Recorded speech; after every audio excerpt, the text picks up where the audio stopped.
चिट्ठी का सफ़र। अपनी 10-12 साल की ज़िंदगी में तुमने कुछ पत्र तो लिखे ही होंगे। वे पत्र अपने सही पते और समय पर किस तरह पहुँचे होंगे, यह बहुत सी बातों पर निर्भर करता है। जैसे कि चिट्ठी किस स्थान से किस स्थान पर भेजी जा रही है, संदेश पहुँचाने की कितनी जल्दी है, तुमने पूरा और ठीक पता लिखा है कि नहीं, तुमने उस पर डाक टिकट लगाया है कि नहीं आदि।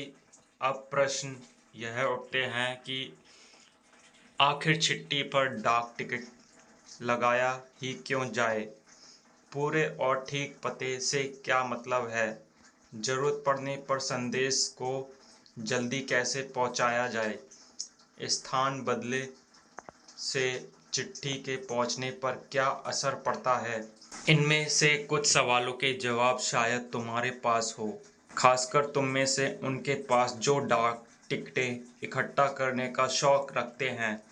इन सवालों के जवाब के लिए जरा नीचे दिए गए लिफाफों को गौर से देखो। दोनों पतों को दी गई जगह में लिखो।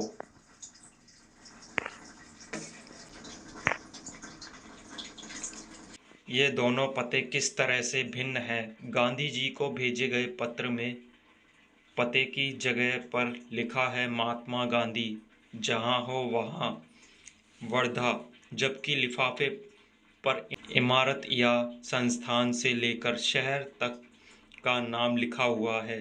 पते में सबसे छोटी भौगोलिक इकाई से शुरू करके बड़ी की ओर बढ़े हैं।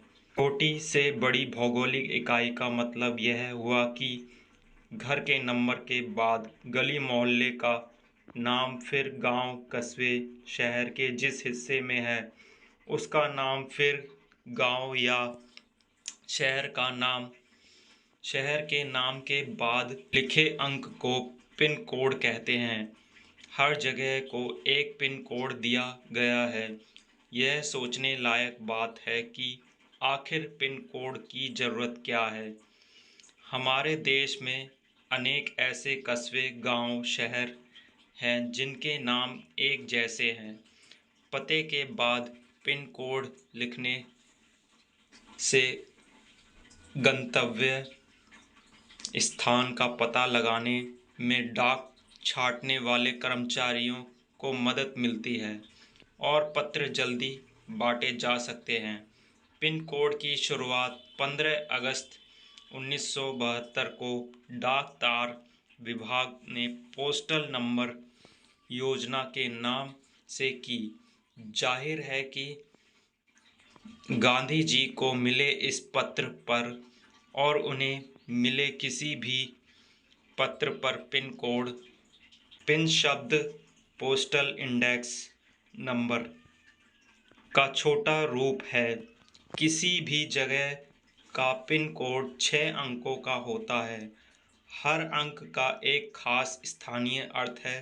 उदाहरण के लिए NCERT को भेजे गए लिफाफे पर लिखा अंक है 110016।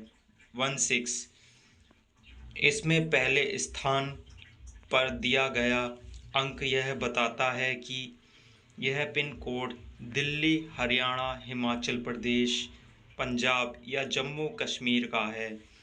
अगले 2 अंक यानी 10 यह तय करते हैं कि यह दिल्ली के उप क्षेत्र दिल्ली का कोड है। अगले 3 अंक यानी 016 दिल्ली उप क्षेत्र के ऐसे डाकघर का कोड है जहां से डाक बांटी जाती है। अब तुम्हारा स्कूल जहां पर है उस इलाके का पिन कोड पता करो। अपने घर के इलाके का पिन कोड भी पता करो। पिन कोड की जानकारी डाकघर से प्राप्त की जा सकती है। डाकघरों में टेलीफोन डायरेक्टरी की तरह पिन कोड डायरेक्टरी भी मिलती है। तुम्हारे इलाके का पिन कोड तो तुम्हारे मोहल्ले में लगे लेटर बॉक्स पर ही लिखा होगा। प्रमुख जगहों, शहरों के पिन कोड नंबर तुम्हें कहाँ कहाँ मिल सकते हैं।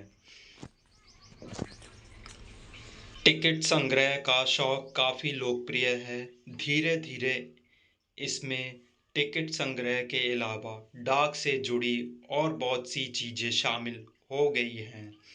इसको डाक का विज्ञान कहना गलत नहीं होगा। क्या तुम जानते हो इस विज्ञान को क्या नाम दिया गया है? पता करो और यहाँ लिखो। का इस्तेमाल नहीं किया गया था। फ़र्क सिर्फ पिन कोड का ही नहीं है, समय के साथ डाक सेवाओं में निरंतर बदलाव और विकास होता रहा। बहुत पुराने समय में कबूतरों के द्वारा संदेश भेजे जाते थे। अब संदेश वाहकों कबूतरों की बात हो रही है, तो उन इंसानों की बात कैसे ना हो जो ऐसे समय से डाक पहुंचाने का काम करते रहे हैं, जब संचार और परिवहन के साधन बेहद सीमित थे। बात हो रही है उन हरकारों की जो पैदल ही आम आदमी तक चिट्ठी पत्री पहुंचाने का काम करते रहे। राजा महाराजाओं के पास घुड़सवार हरकारें हुआ करते थे। हरकारों को न सिर्फ हर तरह की जगहों पर पहुंचना होता था, बल्कि डाक की रक्षा भी करनी होती थी। डाकू लुटेरों या जंगली जानवरों की चपेट में आने का डर हमेशा बना रहता था। आज भी भारतीय डाक सेवा दुर्गम व पहाड़ी इलाकों तक डाक पहुंचाने के लिए हर कारों पर निर्भर करती है। जम्मू कश्मीर के लद्दाख खंड में पदम जैसी कई जगह जहां हर कारें डाक पहुंचाते हैं। आजकल तो संदेश भेजने के नए नए और तेज साधन आसानी से उपलब्ध हो गए हैं। डाक बांटने में हवाई जहाज, पानी के जहाज और जाने कौन कौन से साधन इस्तेमाल किए जा रहे हैं। डाक विभाग भी पत्र, मनी ऑर्डर के साथ साथ ईमेल, बधाई कार्ड आदि लोगों तक पहुंचा रहा है। कबूतरों की उड़ान से लेकर हवाई डाक सेवाओं तक का सफ़र दिलचस्प करने वाला है।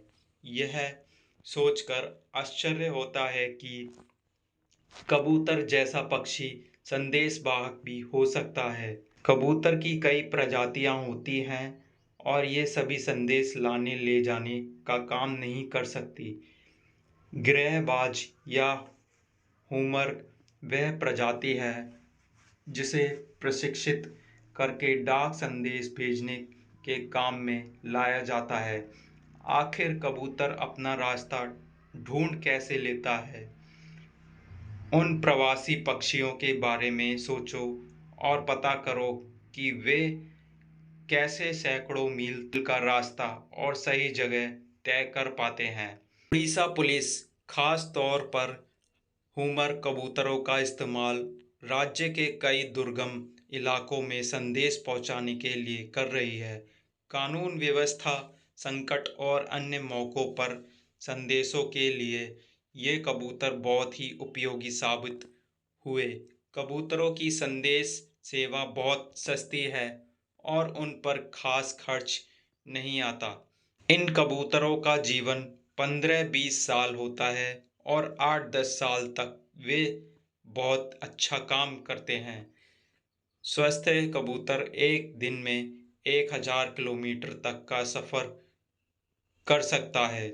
यदि कोई महत्वपूर्ण संदेश पहुंचाना हो तो 2 कबूतरों को भेजा जा सकता है ताकि बाज के हमले जैसी अनहोनी स्थिति में भी दूसरा कबूतर संदेश पहुंचा दे। शायद यह पढ़कर तुम एक ऐसे कबूतर की कहानी पढ़ना चाहो जो दूसरे विश्व युद्ध में संदेश पहुंचाता था। इस कबूतर की कहानी नेशनल बुक ट्रस्ट से अंग्रेजी में छपी एक किताब में दी गई है। किताब का नाम ग्रे नेक, जो कि इस किताब के हीरो का भी नाम है।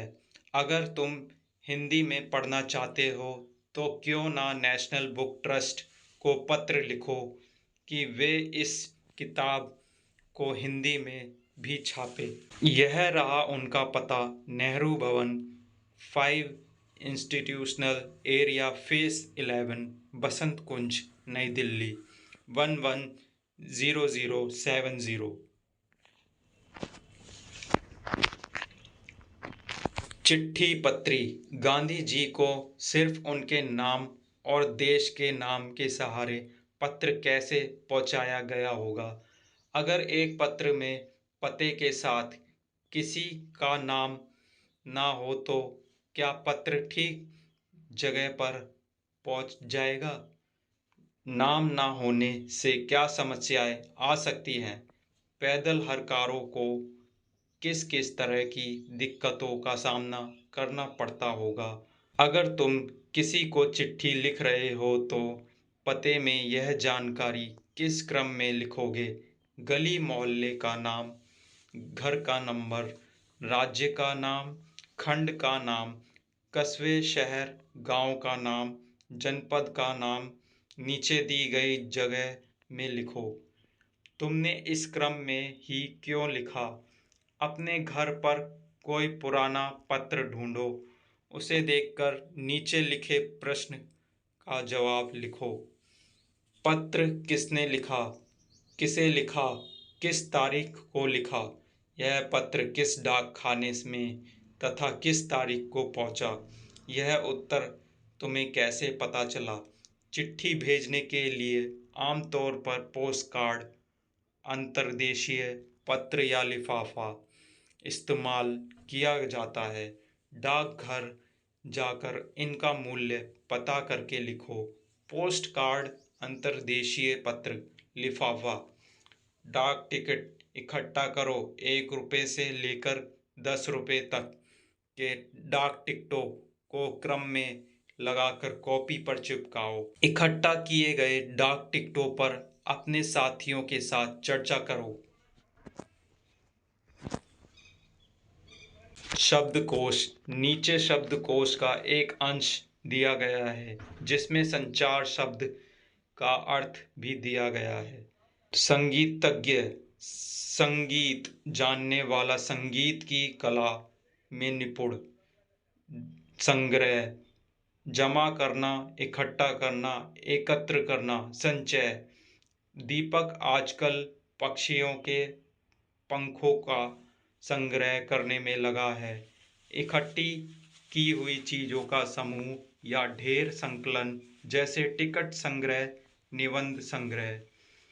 किसी संदेश को दूर तक या बहुत से लोगों तक पहुंचाने की क्रिया या प्रणाली कम्युनिकेशन। टेलीफोन, टेलीविज़न, सैटेलाइट आदि संचार के माध्यम से दुनिया आज छोटी हो गई है।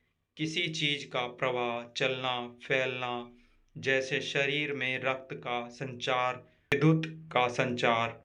बताओ कि कौन सा अर्थ पाठ के संदर्भ में ठीक है। इस पन्ने को ध्यान से देखो और बताओ कि शब्दकोश में दिए गए शब्दों के साथ क्या क्या जानकारी दी गई होती है।